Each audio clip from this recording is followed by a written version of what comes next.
Hey guys, thanks for whacking on that thumbnail. This weekend I saw The Avengers, Age of Ultron, one of the most hotly anticipated movies this year if you don't count Star Wars. And it stars James Spader, Scarlett Johansson, Chris Hemsworth, Robert Downey Jr., Jeremy Renner as that Hawkeye guy, and of course the Olsen girl and that one guy who was in Kick-Ass. Hey, I remembered it, sort of. Hey guys, this is with the K review. I'm Victor, and I want to take this moment to thank my cousin Edward Sitautis. Thank you for coming to visit me this week. I'm wearing the official Lithuanian basketball shirt for you, Ed. Labas labas and vajoyam.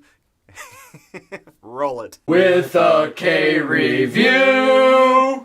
It's VIC? No, it's with a K. Oh. So for about the past 2 years, we've all been waiting for Joss Whedon's sequel to The Avengers, The Age of Ultron. And I can say this much, I have been waiting for this movie for a long time. There's been so much hype around this movie, especially when James Spader was supposed to be Ultron. There is no better guy to have as a sadistic voice than James Spader. And James Spader's done an amazing job in The Blacklist as well. So being Ultron is just the next logical step for this guy, if the next logical step is also being a sadistic robot. It makes sense if you think about it. But in The Age of Ultron, there are a lot of things in this movie that are really awesome. And I really want to go through this movie and tell you a whole bunch of little different things about it, because there's a lot of throws to a lot of different Marvel movies that are going to be coming down the pike. There's a lot of great comedy in this movie. I think that's one of the things I want to touch on really quick, is the comedy that Joss Whedon does in all of his movies. He does a really amazing job of really getting all of his characters to really interact well. Captain America interacts with Iron Man really awesomely in this movie, especially in the beginning. There's some really good one-liners in the beginning of the movie. And there's also a lot of character development in this movie, especially with Black Widow in this movie. But I'm going to get to that a little bit later. But right now, let's concentrate on the one thing that I know you all want to hear, the negatives. And to be honest, the negatives of this movie is the movie itself. I have not a little bit been drinking.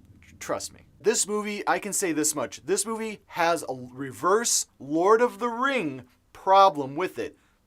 Again, haven't been drinking. Let me explain. In the past couple of Lord of the Rings movies, we've all come to the same conclusions. The movies are great, it's just that they didn't need to make all of them, and they didn't make them to be as long as they were. And that's what kind of happens in The Age of Ultron, but the reverse. This movie should have been longer. In fact, one of the major cuts in the movie was they cut almost an hour out of it. And I would have sat in this movie theater for 3 hours, 3.5 hours, 4 hours. Not 4.5 though, that's too long. That's what the negative portion of this movie was. There are so many things in this movie that are jam-packed in there. You have things with Scarlet Witch and Quicksilver, and you have things with Scarlett Johansson's character, and you also have things with the Hulk. All these characters have these major arcs in the movie, especially Black Widow. You finally get to see more and more and more. I can only imagine what I'm putting up there. And it's really all those moments in the movie that you kind of really want to see more of. There were just a ton of things in this movie that I wish were more elaborate, but it all flowed very well. It flowed extremely fast in this movie. I mean, everything was just bam, go, bam, go, bam, go. And with that quick pace in the movie, I think it just kind of started to make everything less interesting because there were so many things to make it interesting. Sometimes I really confuse myself. And the other thing with Scarlet Witch and Quicksilver is that Aaron Tyler Johnston in this movie, he does a fairly decent job. I still like the X-Men Days of Future Past Quicksilver, but his Quicksilver, you just really didn't attach to the character. Even at the end, when his character goes through a major change, I was just kind of like, eh. And honestly, I can say this much. This movie has a lot of epicness to it. There's a lot of epic fights, there's a lot of epic acting, there's a lot of epic. But everything in this movie just goes so fast. I really wish they would have had that 3-hour cut, because I would be standing here right now going over 9,000 with explosion and bunnies and kittens.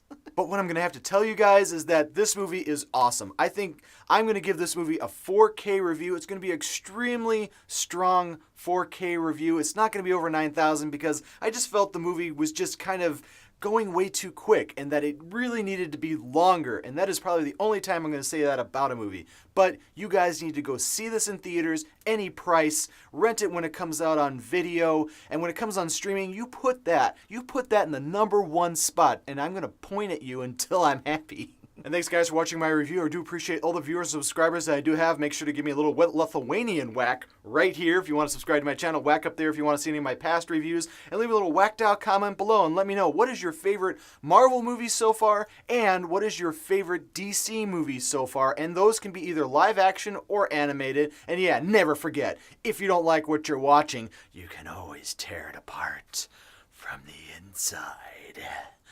That was really bad. Thanks for coming back and seeing me, guys. Bye.